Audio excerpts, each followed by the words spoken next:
Follow up on this razor. So what I had done is gone through and taken down the edge, and if you can see, that bevel is now fairly even, but I want you to notice right here that it seems to be sitting a little bit flatter on the stone.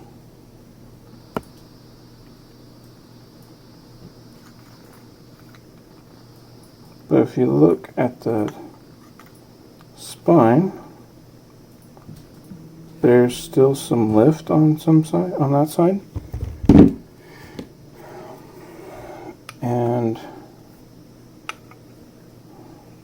this side's pretty flat. Okay? So, it was a lot worse a little bit ago, but I've been spending some time on this chew here, and I put a little bit of, a little bit of slurry on there. It's way too easy to bump this now. I'm trying a different angle to see if I can do this. So what I'm doing now is I'm focusing my energy to keep it over there, because the way the hone was, they took a lot of material off the toe area. I don't know if you can see the dimension or not. There's a lot of heel here compared to what is left on the toe. So I've been holding my pressure down on that heel and still working, and I am getting all the way from the heel to the toe without having to do the toe-in strokes like I usually do, which I don't want to do because I know there's a lot of wear here and there, so it's thinner. So what I'm trying to focus my attention on is keeping the weight here, and as I'm honing, it is evening out my spine. And since I did all the work on making sure that the bevel is straight, I don't mean this straight, I mean from here to there, there's barely any light. I couldn't get it perfect, but it was enough that the pressure I'm using on the stone is compensating for it. I'm not pushing down super hard, but I am giving it enough pressure that it's not moving. And the spine is rigid enough that it's compensating for the lack over here. So I'm still getting, I don't know if you can see the light or not. I can't see it. But anyways, it's getting enough to reach the whole bevel instead of missing the toe now. Before, like, I think it was it this side? No, this side was strong on this, and then this side was weak on this, so there was less material on the toe here. But I'm still now I'm able to touch that. So I'm just gonna finish this off. I banged into the stone a little bit earlier ago, so I had to do a little bit more work, but the peanut test results have been really good.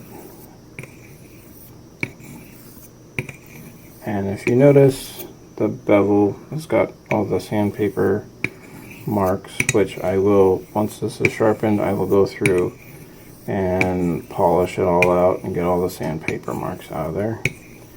But this is just to get it from the stones to shaving on my hair off. And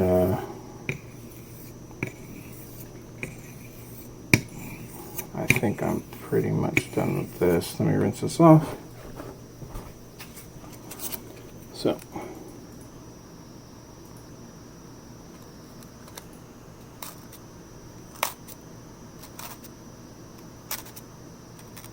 And that's going out without any pressure. Some of you may recognize this stone, especially Sean. Thank you, Sean. He's talking to me about it, and I figure since I was using the chew to set the bevel, why not finish on this? Haven't done a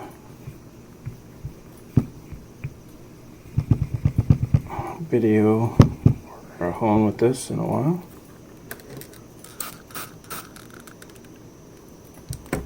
Well, I don't even know if I did a video on it. So, a little bit of palm stropping to clean it up.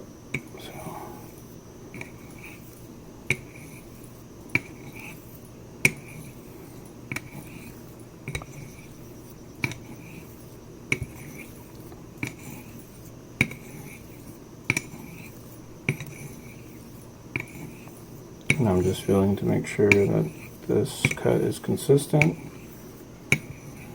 but I'm focusing, because of how much less wear on the heel is, I am focusing more of my torque and leading strokes from that.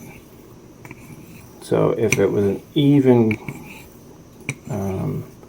amount of wear on the razor, then I wouldn't be spending so much time on that heel. But because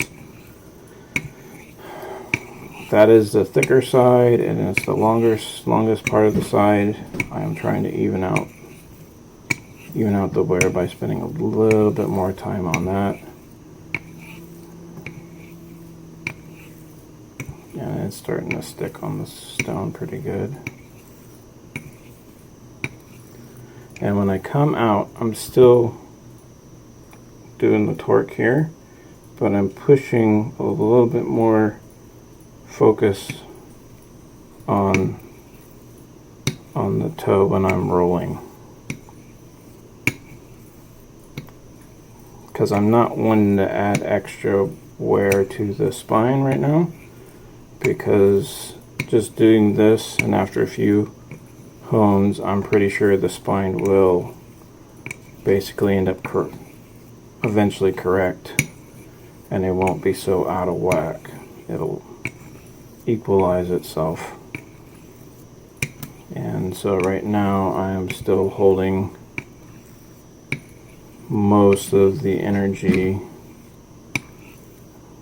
on the pivoting on the larger part of the spine, but pushing or ensuring that the toe is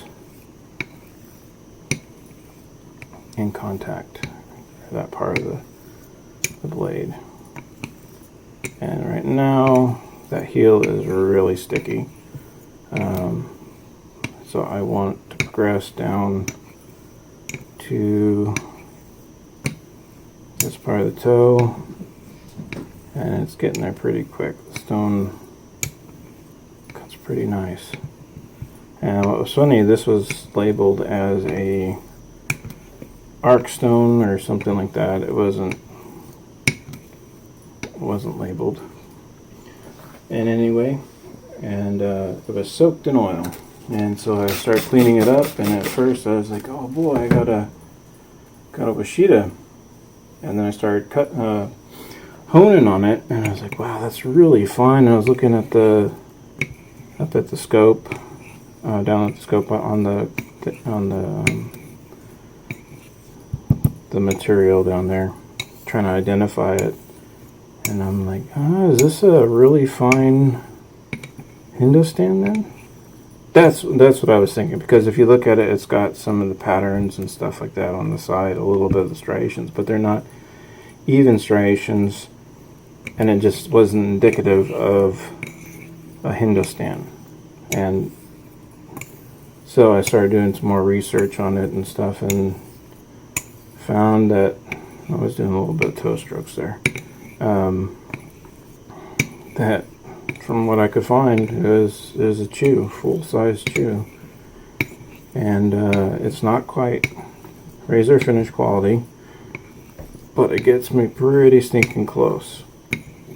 It's a little toothy on the edge, but I gave it a good try.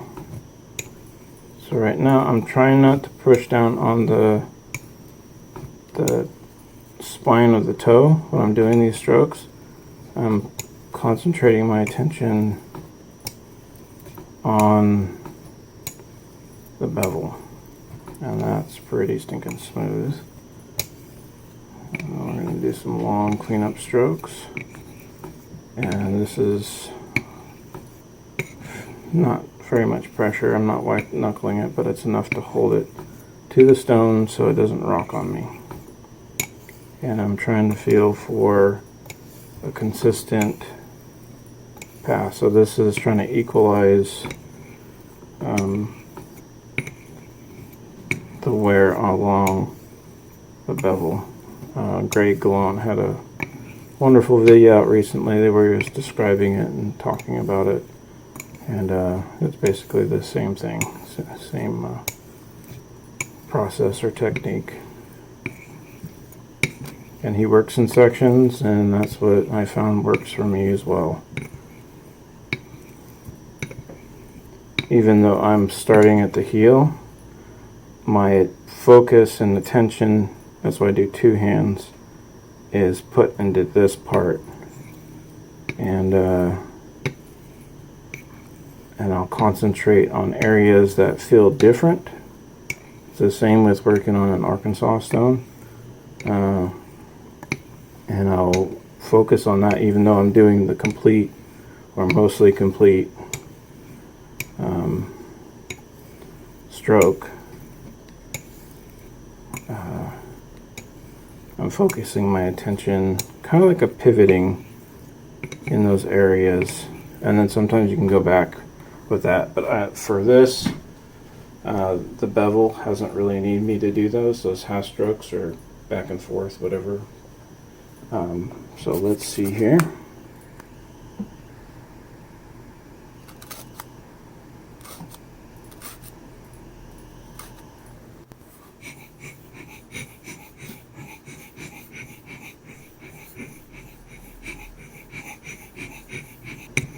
And this might be the spot that I banged on the stone. That's not quite to the apex of what I was hearing that popping.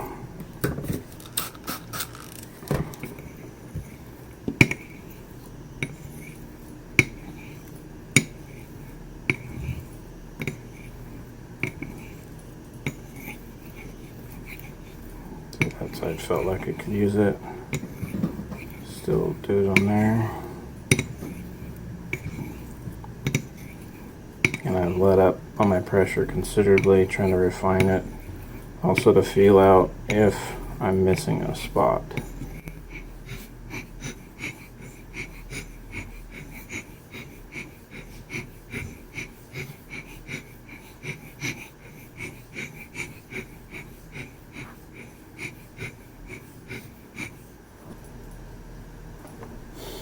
Look at that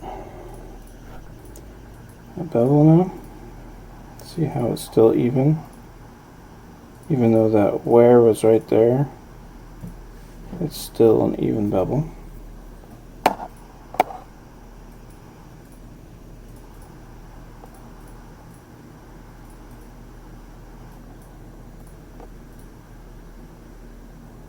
And that's what you want to look for. Let's see here.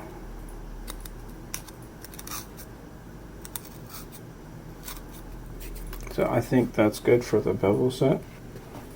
I know other guys do the one-handed, but I am not comfortable with it, so.